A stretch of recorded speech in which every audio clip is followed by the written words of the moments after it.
In today's video, I'm going to show you how to safely pick up a 12 volt feed using these piggyback connectors. Now, as you can see by my car, I'm running a DAB radio and this cigarette lighter, and I've got a dash cam running on my other cigarette lighter. Now, I'm wanting to plug my sat nav into one of these, so I need to free one of them up. So I've bought this additional cigarette lighter off the internet. So today I'm going to show you how to safely get a 12 volt feed from the fuse box using these piggyback connectors. So first of all, we need to find the fuse box. This is a BMW 1 Series, so we're in the glove box.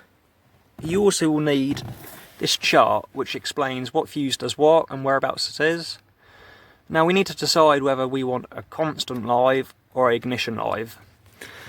So basically this means if it's in a constant live and you leave something plugged into the cigarette lighter, it will drain your battery.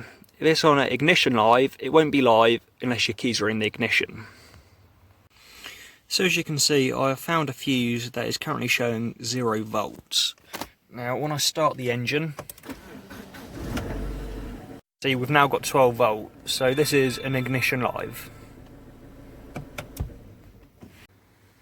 So now we've found our ignition live fuse, we need to see what size it is. We've got a standard fuse or we've got a micro fuse. Now this fuse is a micro fuse, so we're going to use this piggyback connector.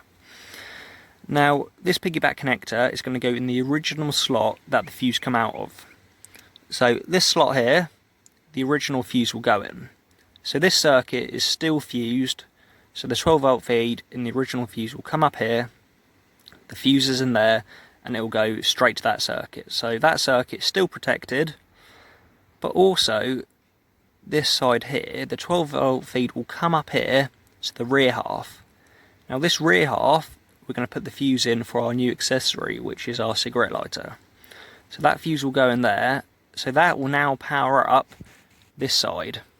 And this is where we're going to wire in our new cigarette lighter. So I've now got the new and the old fuse in the piggyback connector, and I've heat shrunk the wires onto the cigarette lighter. You can solder them, use these heat shrinks, whatever you would prefer. So now we've got to put this in the original slot, so it might be a bit fiddly, but we'll just try and get it in there. So as you can see, our piggyback connector is now in there. So the only step left to do to make this cigarette lighter work is to give it an earth. Now the earth lead the cigarette lighters come with has this little eye on the end.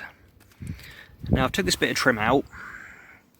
Now, if you're not familiar with how a 12 volt DC system works, rather than running earth wires everywhere to the battery, what we do, we put the earth wires onto the chassis, and the chassis is earthed to the battery.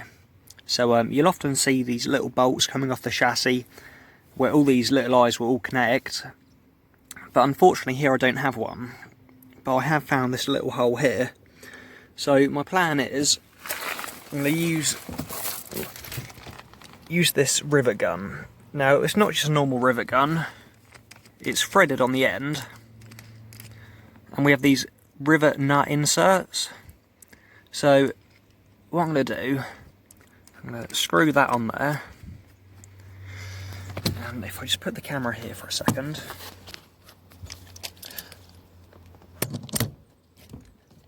if I just crimp this, now if I unscrew this, we now have an insert we can screw the eye straight onto.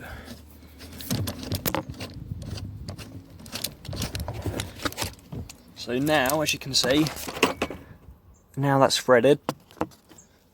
So if we get the eye, put it down here, and then we can just screw this bolt in, and then we have a sufficient earth. As you can see, we're all put back together now.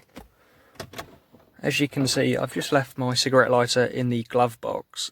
You can get these, so you can screw them into the dash or cowling. Let's say you wanted it here, you can drill a hole and you can get them so they're threaded, so you can just put them in. But for me, I just want it for the long car journeys, just to run the sat nav. So it's just good in there.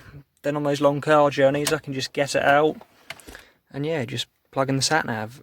So I guess the only thing to check now that it works. So I'll just plug it in. There we go.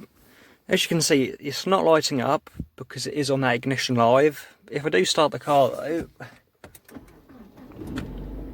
there we go. It's all lighting up now. So yeah, and if I turn off the car, it goes out. So all in all, that is how you wire in a cigarette lighter using piggyback connectors. If you don't have a multimeter to find out what is a ignition live, you can just put the piggyback connector in a fuse you think has an ignition live, and if the sat nav is always lighting up, you know that fuse isn't an ignition live, so you can take it out and find one that is. I would just suggest not using anything important like ABS fuses. I wouldn't bother taking those out for safety reasons. This one I didn't say, but the one I actually found for this was the original fuse for the cigarette lighters. But you can use the original fuse for the cigarette lighter, that'll be ignition live. A fuel lift pump, that's normally on ignition live. So have a play round, only take out one fuse at a time so you don't get confused what is what, because you don't want to get yourself in a muddle. But yeah, thanks for watching, and yeah, if you have any questions, please do ask.